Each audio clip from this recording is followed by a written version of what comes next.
Good morning, students. This is Sunil Malkani, Assistant Professor Economics, Dr. APJ Abdul Kalam Government College, Silvassa. In today's class, we are going to discuss industrial policy in India.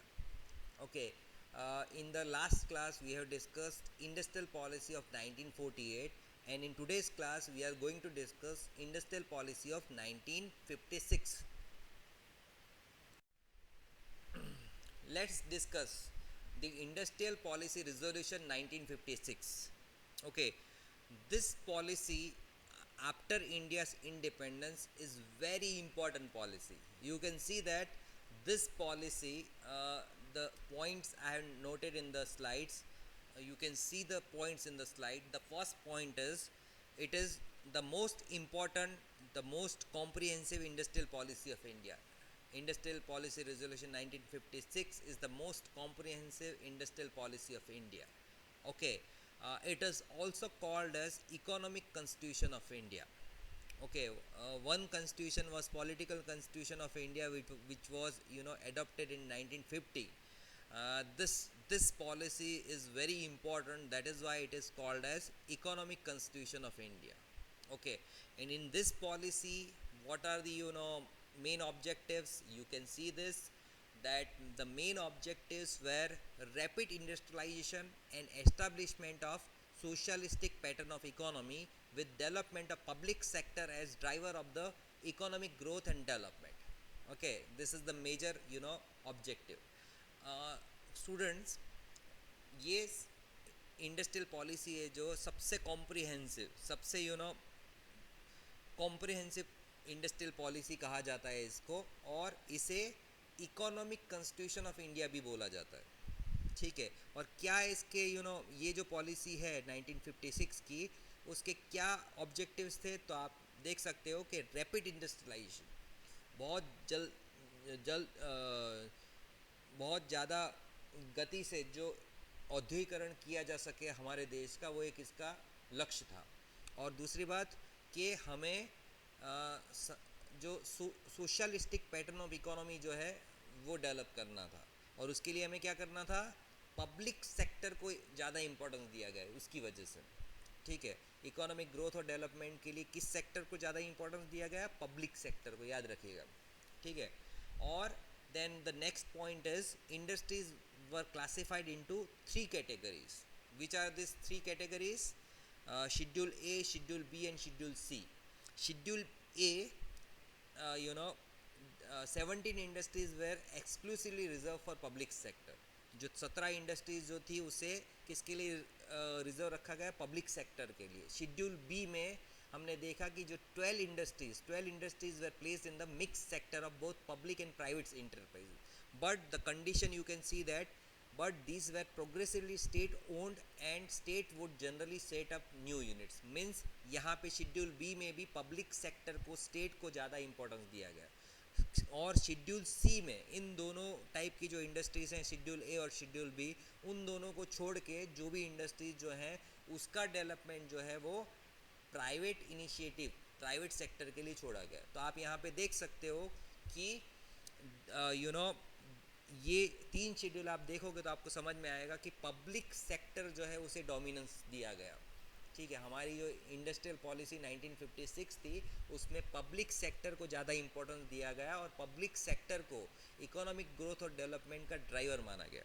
ठीक है, क्यों ऐसा किया गया, क्योंकि हमें socialistic pattern of economy develop करना था. सोशलिस्ट इकोनॉमी में क्या होता है, स्टेट जो होता है वो ज़्यादा पावरफुल होता है.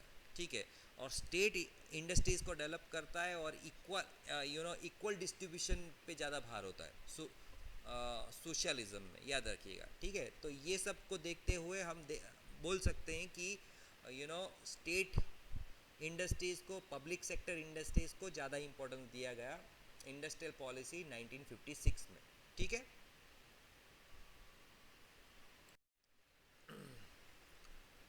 students, the next point of Industrial Policy Resolution 1956 is the state would support the promotion of small and cottage industries through positive discriminatory measures such as reservation of items for small scale industries, differential taxation and subsidies.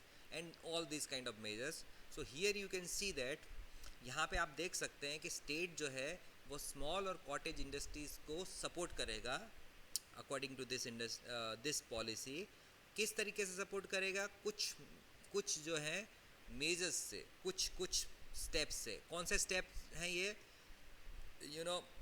कितनी जो चीज़ें हैं, items हैं जो SSI small scale industries के लिए reserve रखी जाएंगी, उसका production only small scale industries can do. दूसरी बात है टैक्सेशन जो होगा उसे क्या किया जाएगा? डिफरेंशियल किया जाएगा. स्मॉल स्केल इंडस्ट्रीज़ के लिए कम टैक्सेशन, उसमें रिलैक्सेशन, और दूसरे जो बड़ी इंडस्ट्रीज़ के लिए ज़्यादा टैक्सेशन, और सब्सिडीज़ जो हैं वो दी जाएंगी. ठीक है, इन्हीं को. Apart from that, the